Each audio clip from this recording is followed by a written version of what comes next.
तो गाइज, अगर आप किसी पॉलिटिकल पार्टी को सपोर्ट करते हो तो ये व्लॉग आपके लिए नहीं है, क्योंकि आज हम बात करने वाले हैं उन बच्चों की जो सड़कों पे निकल पड़े हैं आंदोलन लेकर कि क्यों नीट के पेपर या फिर कोई भी एजुकेशन जो एग्जामिनेशन होता है वो लीक हो जाता है।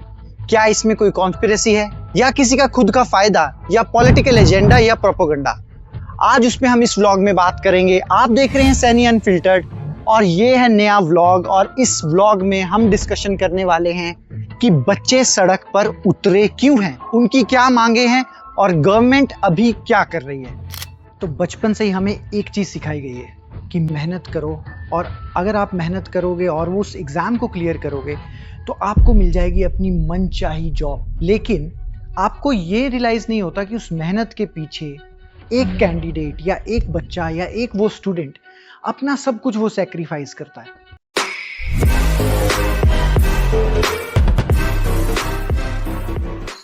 सैक्रिफाइस करता है वो फेस्टिवल्स, वो फैमिली टाइम एंजॉय नहीं करता है, खेलने नहीं जाता है, घूमने नहीं जाता है, और अपने आप को एक कमरे में बंद करके सिर्फ उस एक गोल के लिए लगा रहता है दिन रात कि एक दिन मुझे वो गवर्नमेंट जॉब मिलेगी जिसका मैं एग्ज़ाम क्लियर करूँगा और फिर मेरी लाइफ बदल जाएगी। और इसलिए भी मेहनत करता है कि वो अपनी फैमिली को अपग्रेड करना चाहता है, एक मिडिल क्लास फैमिली से अपर क्लास फैमिली में लेके जाना चाहता है। लेकिन जब ऐसे एग्जाम्स लीक होते हैं या पेपर को लीक किया जाता है और उस पर कोई जवाब देने के लिए रेडी नहीं होता, तो वो फ्रस्ट्रेशन बढ़ता है। वो फ्रस्ट्रेशन होता है कि काश मैंने वो कर लिया होता और ये ना होता तो मेरी लाइफ शायद बेटर होती। अब ये कंफ्यूजिंग स्टेट में एक स्टूडेंट क्या करेगा, कहाँ जाकर वो किस दफ्तर के दरवाजे खटकाए? वो एक ही काम कर सकता है, प्रोटेस्ट करने का एक सिंपल मेथड जो कि कैंडिडेट्स या बच्चे या स्टूडेंट्स यूज़ करते हैं कि हम अपनी आवाज़ पहुंचा सकें उन लोगों तक जो इस पे कुछ एक्शन करेंगे और एक्शन लेने के बाद हमें इंसाफ मिलेगा। तो ये इशू एक पेपर लीक होने का इशू नहीं है, ये फेलियर है सिस्टम का। तो जब भी एक इंसान अपने किसी एग्जामिनेशन की तैयारी करता है, उसके पीछे सिर्फ उसी इंसान के एफर्ट्स नहीं होते, बहुत सारी और भी चीज़ें होती हैं, जैसे उनकी पेरेंट्स की मेहनत, उनकी savings, tuition fees, school fees, और जो वो बाकी ट्रैवल कॉस्ट और जो उनका टाइम लगा उसमें।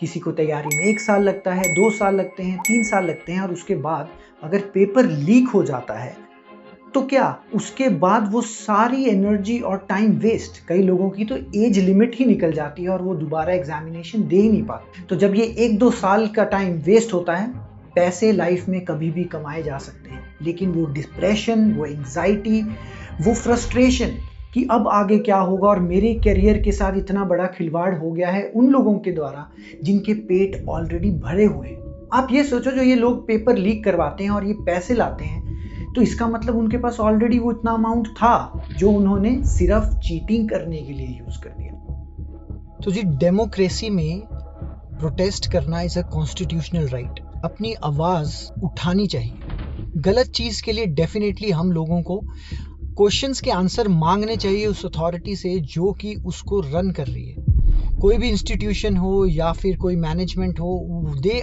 Are accountable to answer, specially to students, क्योंकि स्टूडेंट्स का करियर एसोसिएटेड है।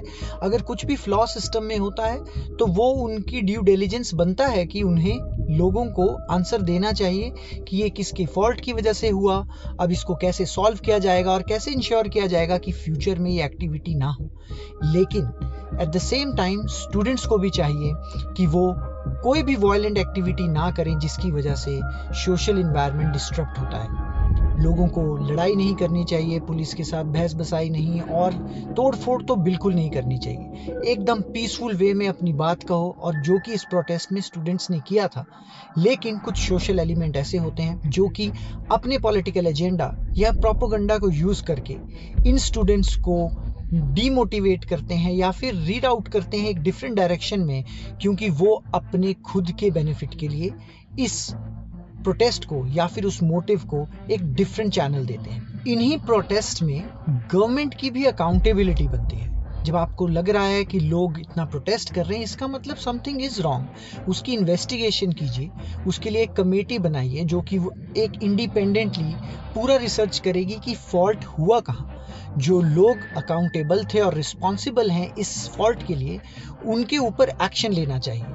तो गवर्नमेंट को कोई प्रेस रिलीज या फिर सोशल मीडिया पोस्ट देने के बजाय, अगर आपको लग रहा है कि ये वाइड स्प्रेड इशू है और लोगों के करियर, स्पेशली स्टूडेंट्स के करियर को स्पॉइल कर रहा है, तो उन्हें आगे आकर उनसे बात करनी चाहिए और एक क्लियर स्टेटमेंट पास करनी चाहिए कि करंटली इन्वेस्टिगेशन कहाँ तक पहुंची है, उस पर क्या चल रहा है, क्या एक्शन हम ले रहे हैं और कैसे हम इंश्योर करेंगे कि ये प्रॉब्लम्स आगे आप लोगों को फेस करनी नहीं पड़ेगी। इसी अकाउंटेबिलिटी और रिस्पॉन्सिबिलिटी के साथ अगर हमारे देश की सारी सरकार या एडमिनिस्ट्रेटर इतनी ट्रांसपेरेंट हो जाए कि सबको विजिबिलिटी प्रोवाइड करे कि प्रॉब्लम कहाँ है और कैसे है और इसको कैसे सॉल्व करेंगे, तो आई एम श्योर सबको अपने आंसर्स मिलेंगे और सड़क पे उतरने की कोई नौबत ही नहीं आएगी। और हम जैसे ऑर्डिनरी सिटीजन्स, हमारे भी रोल बहुत इंपॉर्टेंट है।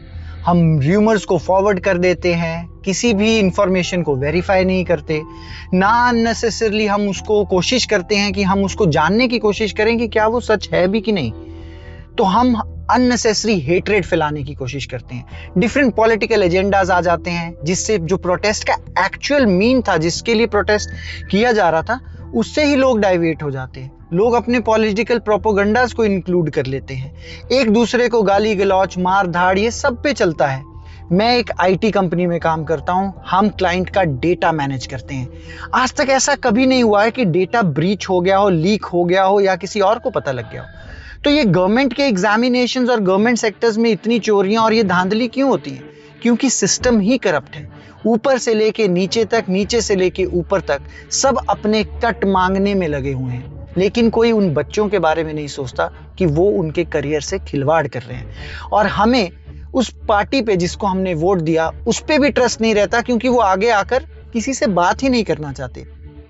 और ये अभी की बात नहीं है, ये सभी पॉलिटिकल पार्टीज के टेन्योर में हमेशा कोई ना कोई पेपर लीक होता है, कोई ना कोई धांधली होती है। लेकिन ये सारी पॉलिटिकल पार्टीज सिर्फ हम लोगों को बेवकूफ़ बनाते हैं, क्योंकि ये अंदर से है तो पॉलिटिक्स और पॉलिटिशियन ही। लेकिन हम लोगों को जागरूक होना है और खड़े होना है एक दूसरे के सपोर्ट में, ताकि हम सरकार से मांग कर सकें कि इन सब धांधली को रोका जाए और हमारे बच्चों का फ्यूचर और जो भविष्य है उसके लिए एक सिक्योर मेथड निकाला जाए। तो होप आपको आज का व्लॉग अच्छा लगेगा और फिर मुझे बताइएगा कि आपको कैसा महसूस हुआ।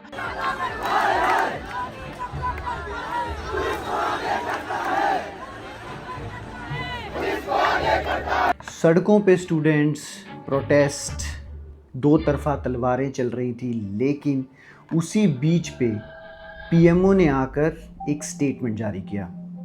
दोस्तों, उन्होंने कहा कि हम ऐसे किसी भी स्कैम और पेपर लीक को बिल्कुल सपोर्ट नहीं करते हैं और जितने भी लोग इसमें शामिल होंगे उन पे सख्त कार्रवाई होगी।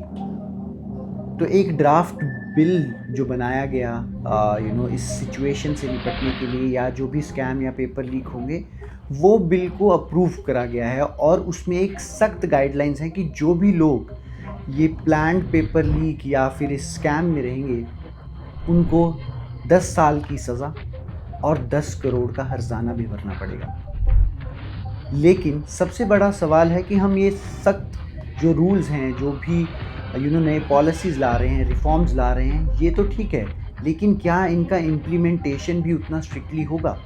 क्या लोग इसको फॉलो करेंगे?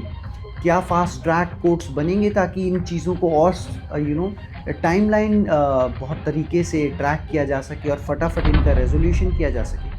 क्योंकि बच्चों का करियर घड़ी के उस कांटे की तरह है, वक्त निकल जाता है और पता ही नहीं लगता है कि समय कब गया। तो देखते हैं सरकार और पीएमओ आगे क्या फ़ैसले लेती है। बट अच्छी बात यह है कि कोई सुन रहा है और उन पे एक्शंस ले रहा है। तो आप कमेंट में बताइए कि क्या आपको लगता है कि कुछ और चेंजेस या रिफॉर्म्स लाने की ज़रूरत है हमारे एजुकेशन सिस्टम में, या फिर स्कैम या लीक्स या ये सब जितनी भी कॉन्स्पिरेसी या फिर ये धांधले होते हैं। इस वीडियो को मैं यहीं ख़त्म करता हूँ। होप आपको आज का वीडियो अच्छा लगेगा। जय हिंद, जय भारत, बाय।